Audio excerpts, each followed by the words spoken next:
Саламатсыздар ма? Мен осыдан 3 жыл бұрын жаңадан мектепке келіп мұғалім бола бастаған кезде бір сұрақтар ойландыра бастады. Бірінші айтқан мұғалім математика сабағында көптеген информация айтады. Бір 40 минуттың ішінде қаншама жаңа информация айтады. Алгоритмді бұлай істеу керек, туындыны бұлай, мына жерде жақшада бұлай шығарамыз деп сөйтіп қарап отырып, сол жаңа айтылған информациялар оқушыға сіңе ма? Және олардың 99%-ы ұмытылып қалады деген тұжырымға келді. Жаңа айтылған информациялардың ешқандай өтпеген кезде, сол кезде оқушы түсінген күннің өзінде оның пайдасы жоқ. Сол информация түрінде айтылып таса. Одан кейін көңілдеріңізге тисе кешірім өткен, өзімше тұжырым жасадым. Мұғалімнің түсіндіргені мұсыр, оқушының өзінің түсінгені ғана түсінік. Соған байланысты көз алдыма мынандай картина келді. Оқушылар неге математикаға қызығатын, шын мәнінде қызығатын оқушылар аз, оқуға түсуге қатыссыз, 5-ке тапсыруға қатыссыз, шын мәнінде қызығатын оқушылар неге аз? Оған байланысты өзімнің жасаған гипотезам, математика сабағын сурет сабағы деп алатын болсақ, біз математика сабағында сурет салдырмаймыз, забор краскілетеміз. Есепті ең жақсы шығаратын бала, ол заборды жақсы краскілейтін бала. Олимпиадаға қатысатын бала, забордың қуыс-қуыстарын краскілейтін бала. Ал ешкім сурет салмайды. Сурет деп мен образын айтып отырмын. Ол математиканың мән мағынасына кірмейміз. Белгілі бір шаблондармен есеп шығарамыз, формулаларды, яғни жаттанымдық тұрғыдан. Ондай жағдайда шын мәніндегі жаңағы қызығушылық аз болады. Одан кейін мынандай картина көз алдыма келді. Жаңа мұғалімнің түсіндіріп, мұғалімнің шаблондармен есеп шығартуы жаңағы мына картинаға ұқсайды. Мына мұғалім оқушыны өз алдыға сөйлеп бара жатыр. Ал неге мұғалім тек қана бағыт көрсетіп, сол бөренелі оқушылардың өзі көтермеске? Ол жаңалық емес, оны бәріміз білеміз. Бірақ енді соны қалай іске асырамыз? Аты жөні жоқ, содан кейін ең алғаш эксперимент жасай бастағанда солай істей бастадым. Ал міне жаңа тақырып, өздерің бір-бірлеріңе түсіндіріңдер, міне материалдар дейміз. Нәтижесінде не болды деп ойлайсыздар? Хаос болды нәтижесінде. Ол ешқандай нәтижеге әкелмеді. Өйткені ал енді міне бағыт бердім, міне тақырып, ал енді өздерің түсініп алыңдар, бір-бірлеріңе түсіндіріңдер деген нәрсе өз-өзінен жұмыс істемейді еш уақытта. Сен ойлай бастадым, оны жұмыс істету үшін қандай технология керек? Енді бұл белгілі нәрсе, бұл жаңалық емес, оқушы өзін-өзі реттеу жоғары деңгейде болатын болса, онда бұның бәрін іске асыруға болады. Енді өзін-өзі реттеу дегеніміз не? Оқушыны үйінде ата-анасы бақылайды, мектепте мұғалім бақылайды, мектептің жүйесі бақылайды, үй тапсырмасын орындадың ба, орындамадың ба, қаншаға шығып қалдың. Оның бәрі сыртқы күштер. Яғни сыртқы күштердің әсерінен бала оқуы мүмкін, тіпті өте жақсы оқуы да мүмкін. Ал қалай сыртқы күш мүлде нөлге теңеседі, көп жағдайда бала кері кетеді. Ал өзін-өзі реттеу жоғары бала дегеніміз сыртқы күштің әсерінсіз өзін-өзі жоғары қарай тартатын оқушы. Егер осы қалыптасса, ешқандай жаңа әдіс тәсіл ештеңенің қажеті жоқ, онда бағыт беру жүзеге аса бастайды. Яғни өзін-өзі реттеу, сана регуляциясы жоғары іске аса бастағанда. Енді бұл нәрсені, бұл тек өзін-өзі бағыттау іске асыру мақсатында, енді мен не себепті айкидо деп ат қойдым бұған. Өйткені айкидоның философиялық мағынасында біріншіден күшке самау керек, қарсыластың күшін өзіне қарсы қолданылады. Екіншіден қарсыласты сыйлау керек, шын мәнінде сыйлау керек. Егер қарсыласына жоғарыдан қараған айкидо шебері болса, ол шын мәнінде айкидо шебері бола алмайды. Қарсыласты сыйламаса және сәл күшке салатын болса, ол адамның қолын қайырамайды, грубо айтқан кезде. Ол жерде бұлшықеттің күшін қолданбау керек. Инерцияны ғана қолданамыз. Ал инерциялық күш барлық оқушыда бар. Инерциялы интеллектуалдық күш. Енді бұл жерде ақыл айтып, сөзбен бағыттаған дұрыс, өздерін түсінген өте сеніп, білім сондаған аласындар деген бос сөз бұл жерде әсер етпейді. Бұл жерде негізгі принциптерінің бірі ол қожынасыр принципі. Енді қожынасыр дегенге бұл анекдоттағы sayılмазақ қожынасыр емес, шын мәнінде қожынасыр ол суфизм ілімінің данышпаны. Ол әрекет арқылы, жаңағы қалжың арқылы ақиқатты түсіндіріп отырған. ол кейін біз оның контекстін алып тастап Қожанасырдың айтқаны анекдот қылып алғанбыз. Ал шын мәнінде оның контекстінде үлкен даналық жатыр. Ал екінші принцип, Toyota компаниясы ең алғаш іске асыра бастаған кайдзен принципі. Онда қандай да бір өзгерісті белгілі бір 10%, 5% өндіріске арналған өзгеріс қана енгізу керек. Ол іске аспай қалса, үлкен жаңағы не болмайды.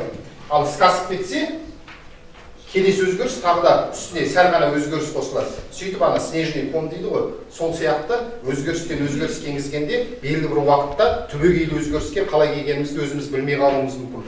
Енді өзгерісті қалай енгізе бастаймыз? Ең негізгі бірінші қадам үндемес деген тактикадан басталды. Үндемес дегенде қалай? Сабақтың соңында келесі сабаққа жоспар жасалады.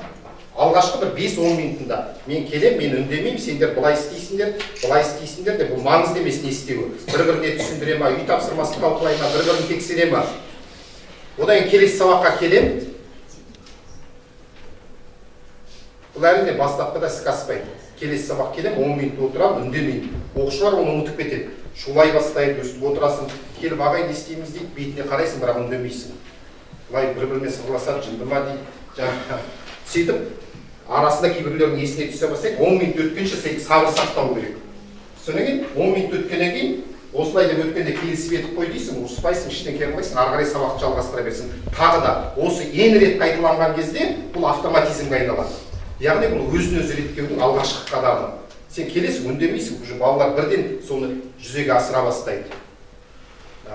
Енді бұл жердегі негізгі мен сүйенген кез келген бір теорияның негізгі аксиомадан шығады ғой. Сол аксиомалардың комбинациясы арқылы заңдылықтар пайда болады. Бұл жердегі менің бірінші аксиома кез келген сыныпта сол тақырыпты, жаңа тақырыпты өз бетінше түсіне алатын кем дегенде бір оқушы табылады.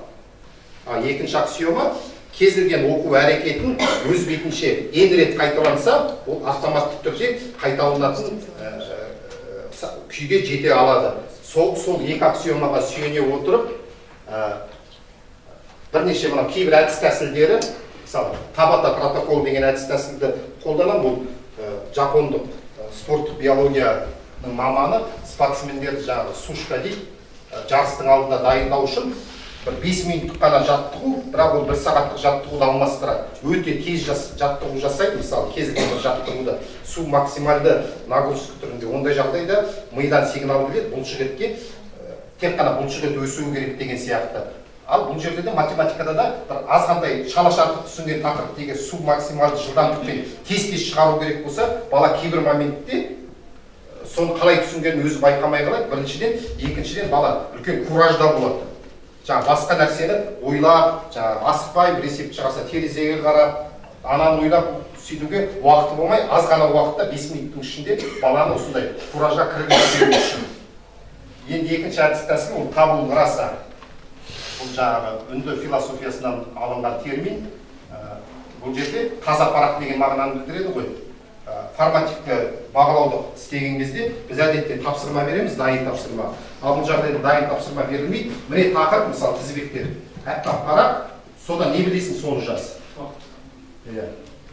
Болды. Ол үлкен алғашқыда қиын болады, бала не жазарын білмейді. Бала тұрмақ, мұғалімге сөйтіп бересің, мұғалім не жазарын білмей қалады. Ол жерде үлкен шығармашылық ресурс ояна бастайды балада. Бұл үлкен шығармашылықты, фантазияның дамуын соларды жаңағы қажет етіп бала біртіндеп бірақ жаттыға бастайды. Содан кейін бір-бірін тексереді. Кімнің табу расасы айқын, әрі барлық критерийді қамтыған деп бір-бірін бағалай бастайды. Міне сөйтіп айтамыз. Мынаның осы бәленбай түгеннің табу расасы ең үздік шықты. Ол менің бағалауым емес, оқушылардың өздерінің бағалауы. Одан кейінгі қолданатын кейде әдіс тәсілдердің бірі бұл табысты сәтсіздік.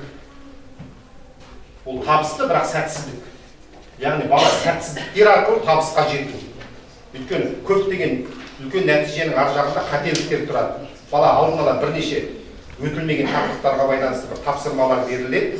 Сол тапсырмаларды кейбіреулерін түсінеді, кейбіреулерін орындамай бас қатырады. Оны жақсы орындау шарт емес. Сөйтіп әбден соған бірнеше концентрация жасағаннан кейін барып түсіндірген кезде ол сіңімді болуы мүмкін.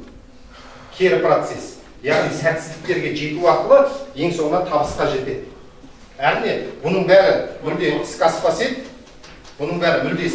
еді, егер бұның фундаментінде сенім тұрмаса.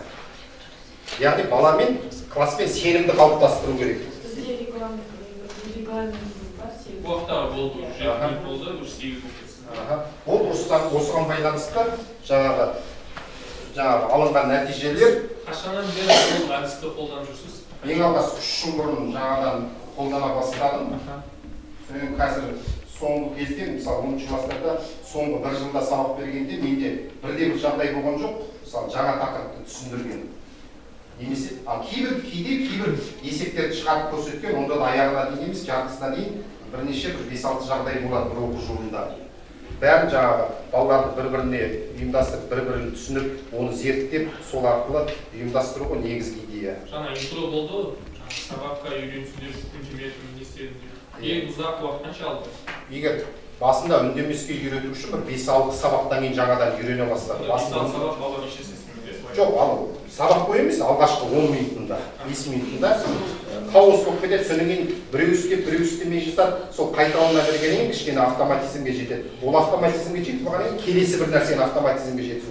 Ең соңынан кейде айтады, бүгін жалқау мұғалім сабағы, мен бірде бір сөз айтып болуым керек. Бәрін оқушылар өздері ұйымдастыру керек.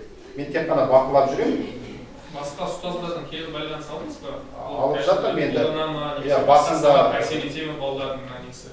Енді көп кері байланыс және қарсы болған мұғалімдер көп болды. Бұл іске аспайды, бізде тек қана түсіндірмесең математиканы оқу мүмкін емес. Бұл баланың аты бала деген сияқты. Бұны қолдаудан гөрі қарсыластар өте көп болды. Және кейіннен қолдай бастағандар өзі 1-2 мұғалім біз математика әдістемелік бөлігінде өздері осыны қолданып, енді соны енгізіп, жаңағы lesson study сабақ ретінде енгізіп, бастап істеп көре бастадық соңынан 2 жыл өткеннен кейін. Бұл енді пәнге байланысты, біраз тәрбие несін шығарады. Иә, менде бала өйткені өмірге тәрбиелену, өзін өзі реттеуін. Мен айтамын, сен логарифмді туындыны білгенің шын мәнінде өмірде қажеті жоқ болуы мүмкін, бірақ соны өз бетінше үйрене білгенің, білетін қасиетің кейін өмірде көп пайдасы тиюі мүмкін.